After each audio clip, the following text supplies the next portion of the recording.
The Frindle Files by Andrew Clements, Chapter 28, Conspiracy. Josh shivered. He turned up the heat on the passenger side of the car, but he knew it wasn't just the cool October morning that had him feeling chilled. An hour earlier, it had seemed like a great idea to get to school early so he could talk with Mr. N. But now Josh was wishing he had stayed home to wait for the bus, or better yet, pretended he was sick and stayed home all day. They stopped at a red light, and his mom said, "You saw him in that interview, honey. I'm sure he's not mad at you. Taking down that ebook is a good thing, and it's not your fault that someone did a thorough job researching Mr. N's life. And based on everything else you told us last night, I think he might be glad that all this is finally out in the open." Yeah, maybe so. Josh said that, but he still felt awful. Who had led the attack to get laptops in Mr. N's classroom? Who had downloaded the pirated ebook? And who had started the big push to get rid of it? One kid. And if he hadn't done those things, then Mr. N never would have been interviewed. All by himself, Josh had destroyed the privacy that Mr. N had tried so hard to protect. Seconds after Mr. N's TV interview had ended last night, Josh's phone had exploded with texts, first from Vanessa and then from about 50 other kids. He'd had to shut it off so he could answer the blast of questions from his mom and dad. He had explained everything, from the Frindle Files to Mr. N's handwritten assignments to pirated ebooks. Josh also told how he and Vanessa had chosen to keep Mr. N's secrets to themselves, which is why the end of his interview had been a huge surprise. His mom turned into the school driveway and pulled up near the main entrance.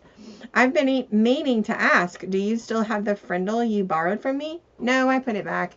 "Good, it was special to me before all this. Now it's even more so. Now, stop worrying and have a happy day, okay? I love you, Josh." "Love you too, Mom, and thanks for the ride." It was 10 minutes before the bus arrivals when Josh walked into the school, so he had to check in at the office. Walking out into the hallway, he thought, "I really should have stayed home." And since he'd been awake the night before until almost midnight, faking a little sickness would have been a snap. He turned the corner into the 6th grade hallway and almost tripped over Vanessa, sitting on the floor with her back against the lockers. She looked at him. "Well, look who finally showed up. What are you doing here?" "I had a hunch you'd come early, plus my dad got a text from your mom." "Oh, nice, a conspiracy of worriers," she smiled and said. "I prefer to call it supportive sharing." Josh scowled, but he was actually glad to see her. Talking to Mr. N was going to feel a lot easier with both of them there. She got up and said, "So, next stop, room 113, right?" "Right." They walked down the long hall and past Mrs. Frusaro's room, neither of them talking. Then they turned the last corner and Vanessa said, "This is as far as I go." "What? No, you should come too." "Nope, the Frindle Files are on your laptop, not mine. Just go talk with them."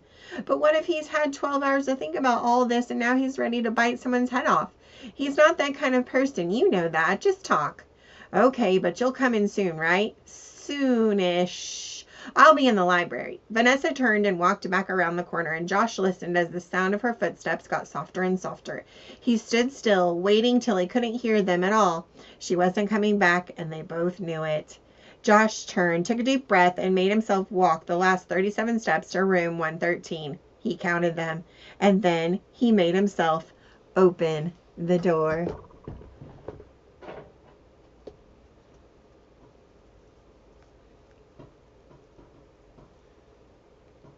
Goodbye.